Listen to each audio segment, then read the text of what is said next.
একদল জলপরী নৌকায় চড়ে সমুদ্র ভ্রমণে বের হয়েছিল। তারা গান গাইছিল, হাসছিল আর দুষ্টুমি করছিল, যেন পৃথিবীতে কোনো চিন্তা নেই।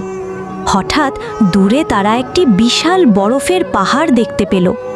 কৌতূহলী হয়ে তারা পাহাড়টির কাছে চলে গেল, কিন্তু কাছে গিয়েই ভয় পেয়ে গেল, কারণ পাহাড়টি অদ্ভুতভাবে কাঁপছিল।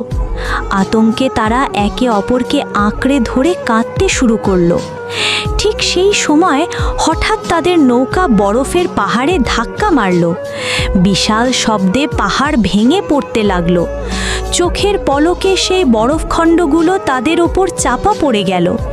চারদিকে শুধু চিৎকার আর কান্নার শব্দ। কেউ বাঁচতে পারল না। আনন্দে শুরু হওয়া যাত্রা শেষ হলো মৃত্যুর স্রোতে। সাগরের গভীরে তাদের হাসি খুশি সব চিরতরে ডুবে গেল। কিন্তু কেউ তাদের গল্প শোনেনি। তাদের জন্য কেউ একটিও লাইক বা সাবস্ক্রাইব করেনি।